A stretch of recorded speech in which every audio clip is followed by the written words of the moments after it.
has faced intense criticism since it... To organize the 2022 FIFA World Cup is Qatar. Why are there so many controversies about FIFA World Cup in Qatar? Awarding the World Cup to Qatar had been a mistake. With the event now underway, many are wondering how a tiny Gulf nation, Qatar, ended up with the biggest football tournament in the world. Qatar has spent more than $220 billion on the World Cup so far, and is only expecting to earn $20 billion in return. Why is Qatar so desperate to waste their money? And what is his motive behind this? Because it's not about money. It's about power. That comes with hosting a global event like the World Cup. For a few weeks, the entire world will be focused on Qatar. This is an opportunity for Qatar to make a big impression on the world stage. But is this really the best way to do that? In order to understand the whole controversy, we need to understand FIFA and the World Cup. FIFA, or the Fédération Internationale de Football Association, was founded in 1904 by 7 European countries. Its original goal was to help organize matches for association football, but it quickly grew into a transnational quasi-political authority that spans the whole globe. This is FIFA today, a huge organization that represents 211 countries. It's the most powerful sporting organization in the world. The World Cup is an international football competition that takes place every 4 years. It's organized by FIFA, and the first tournament was held in 1930 in Uruguay. Since then, it has become the most widely watched sporting event in the world. With so much attention on one event, it's no wonder that corporations are willing to pay big money to get a piece of the action.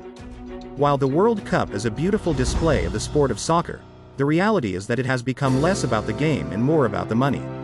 Which brings us to the next important question. How does FIFA make money? FIFA organizes its accounts in 4-year cycles around each World Cup. For the most recently published 2015-18 cycle, FIFA brought in $6.5 billion, and for Qatar it is close to generating $7.5 billion. Of the $6.4 billion generated in the last cycle, $4.6 billion came from TV rights, $712 million from tickets, $150 million from licensing of its brand, and rest from other sources. Now let's take a look at Qatar. It has a long and rich history, dating back to ancient nomadic tribes and fishing villages. The British left Qatar in 1971 after it became an independent nation, and it was ruled by one family dynasty from then on. In 1973, Qatar won the fossil fuel lottery when they discovered the largest natural gas field on Earth.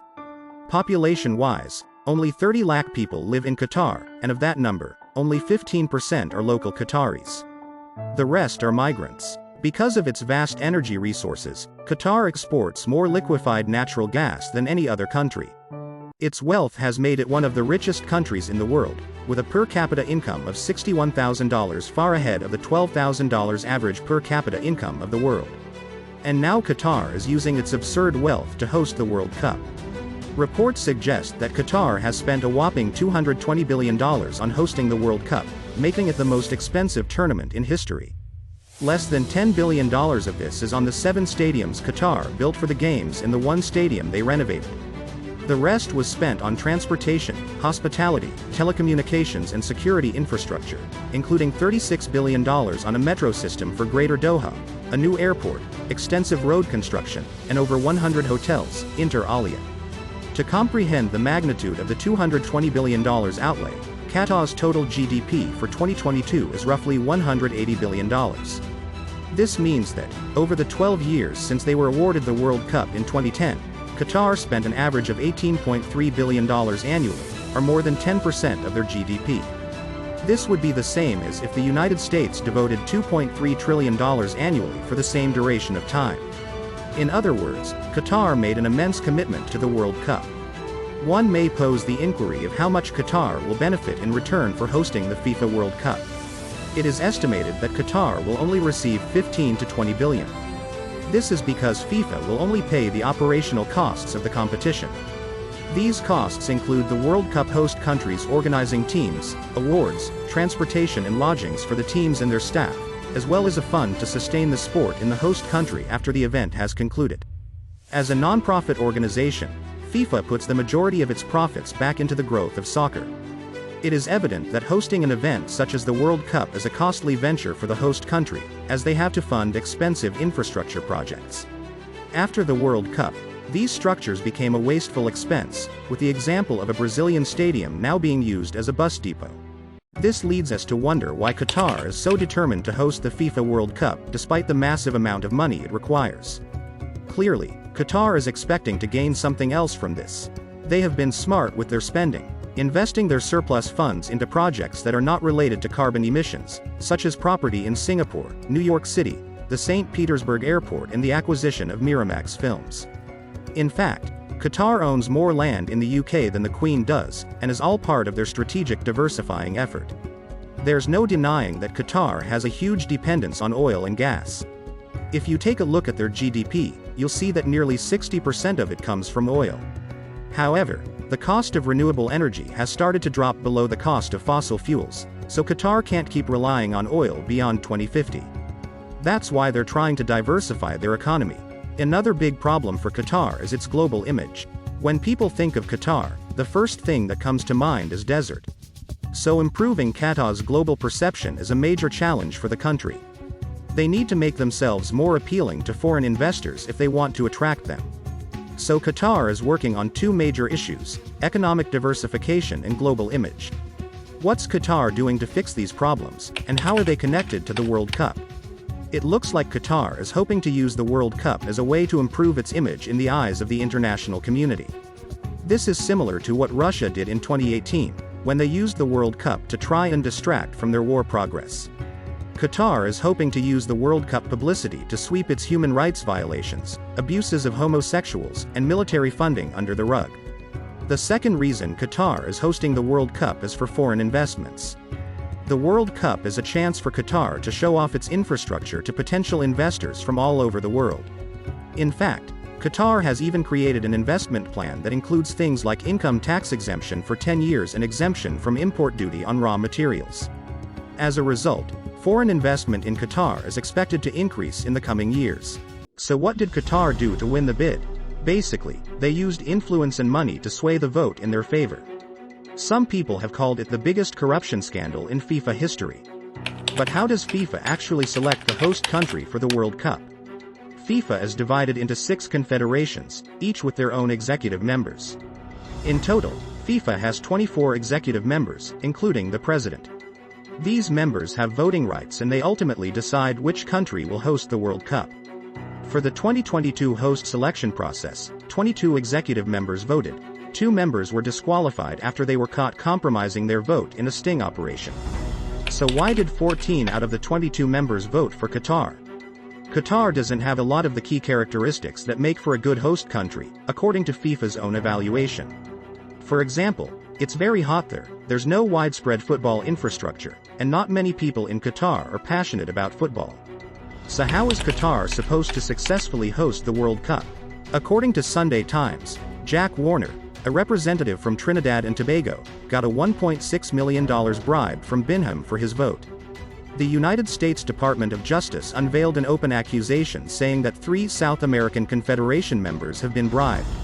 Subsequently, the Qatari bid team had a meeting with delegates of the African Confederation in Angola.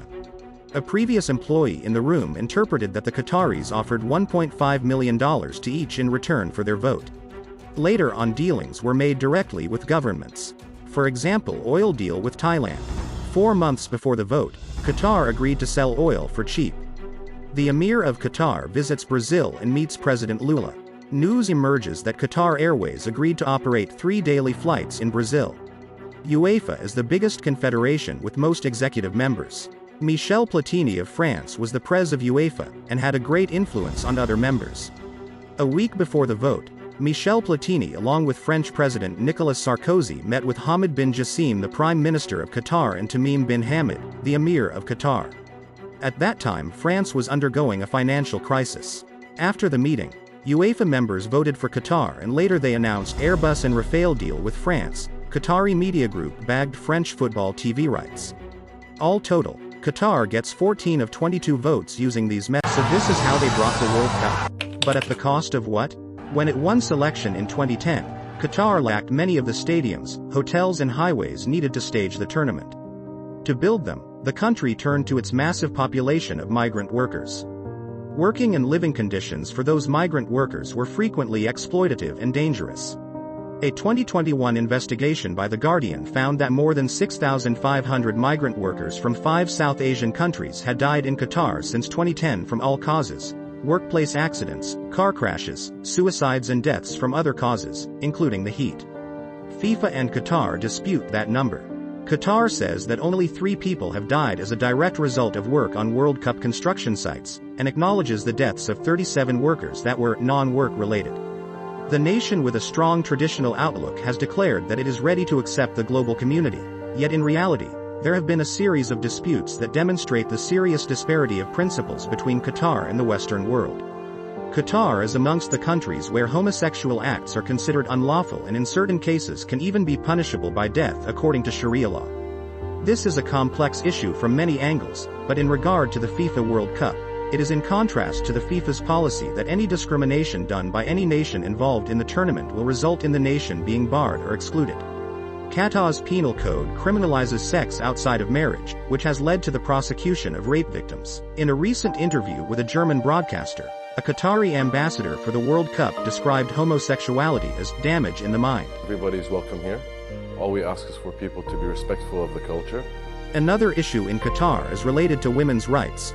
According to Human Rights Watch, male guardianship curtail women's rights in Qatar. Women need permission from men to marry, study, work, travel, access reproductive health care. How will then Qatar handle euphoric, candid woman fans at the World Cup? And last thing is, Qatar banned beer from World Cup stadiums. Consuming beer at World Cup is common and the move will disappoint fans. In your opinion, is it sensible to hold a FIFA World Cup in Qatar? Comment your valuable thoughts and opinion.